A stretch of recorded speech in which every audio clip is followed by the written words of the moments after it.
আমরা আমাদের পূর্ববর্তী লেসনে দেখেছি কিভাবে আমাদের ডিজাইনে আমরা টেক্সট অবজেক্ট বা টাইপ টুলস ব্যবহার করে টাইপ অবজেক্ট তৈরি করতে পারি। আমরা এবার এই টাইপ টুল নিয়ে এবং এই টেক্সট অবজেক্ট নিয়ে আমরা আরও বিস্তারিত জানব। আমরা এর আগেই আমাদের ডিজাইনে ফ্লাওয়ার নামে একটি লেখা তৈরি করেছি এই টাইপ টুল ব্যবহার করে, এবং এই লেয়ারটির দিকে যদি আমরা লক্ষ্য করি আমরা দেখব লেয়ারটির পাশে একটি টি দেওয়া আছে। এর অর্থ হচ্ছে এটি একটি টাইপ লেয়ার।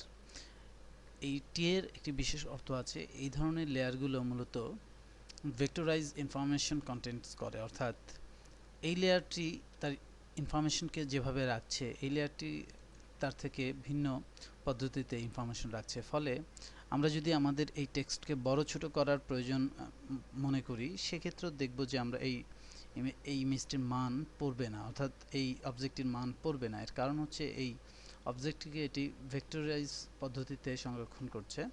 উদাহরণস্বরূপ আমি এই ফ্লাওয়ারের যে ফন্টের সাইজ সেটি বাড়াবো। সুতরাং আমার এখানে টাইপ লেয়ারটি নির্বাচন করার পর আমরা এখানে যে ফন্ট সাইজ রয়েছে সেই ফন্ট সাইজে এসে আমরা এটি বাড়িয়ে দিচ্ছি। লক্ষ্য করুন, এটি বড় করার পরও এটি কিন্তু ফাটছে না, অর্থাৎ এটিকে আমরা যত বড়ই করি এটি তার যে ভেক্টর ইনফরমেশন রয়েছে, তার ফন্ট বেসড যে ভেক্টর ইনফরমেশন সেভাবেই অর্থাৎ এটি বড় হচ্ছে। অর্থাৎ এটি মূলত এই টাইপ অবজেক্টটিকে ভেঙে দিচ্ছে না বা টাইপ অবজেক্টটিকে ইমেজ আকারে নিচ্ছে না, এটিকে টাইপ বা টেক্সট আকারেই নিচ্ছে। ফলে আমরা একে যখন বড় ছোট করতে যাচ্ছি সে তার মান অক্ষুণ্ণ রেখেই বড় ছোট হচ্ছে। লক্ষ্য করুন, এবার আমি এটিকে আবার ছোট করছি।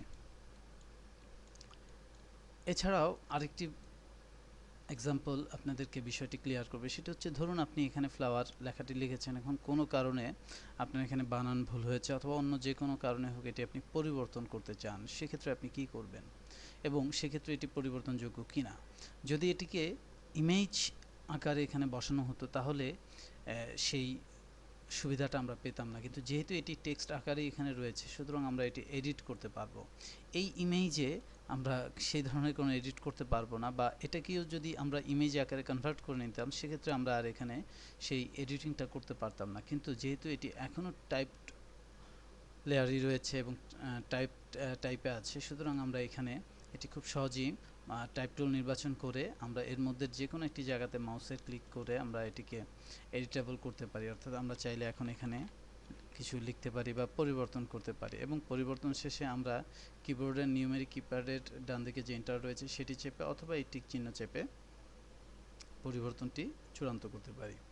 যাই হোক, আমি এখানে ফন্টের সাইজটা আরও একটু ছোট করতে যাচ্ছি।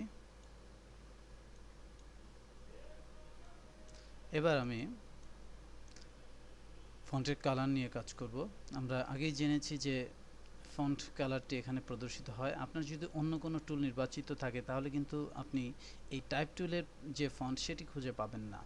আপনাকে এজন্য যেটি করতে হবে, এই টাইপ টুলটি নির্বাচন করতে হবে এবং এখান থেকে আপনার ফন্টের কালার নির্বাচন করতে হবে। এখানে ক্লিক করলে একটি কালার পিকার উইন্ডো আসবে, যেখান থেকে আপনি আপনার প্রত্যাশিত কালার নির্বাচিত করে দিতে পারেন। লক্ষ্য করুন, আমরা যে কালারটি নির্বাচন করব সেটি এখানে নির্বাচিত হবে। এছাড়াও এই কালার পিকারটি থাকা অবস্থায় আপনি যদি ইমেজ স্যাম্পল থেকে কোনো কালার নিতে চান সেটিও আপনি এখান থেকে নিতে পারবেন। লক্ষ্য করুন, আমি আমার ইমেজ থেকে একটি কালার নিচ্ছি যেটি আমার এই টেক্সটের উপর প্রযোজ্য হচ্ছে। এভাবে করেও আপনি খুব সহজেই এই কালার নির্বাচন করতে পারেন এবং টাইপ টুলকে আপনি আপনার মনের মতো করে ব্যবহার করতে পারেন এবং আপনার প্রত্যাশিত টেক্সট অবজেক্ট আপনি এভাবে তৈরি করতে পারেন।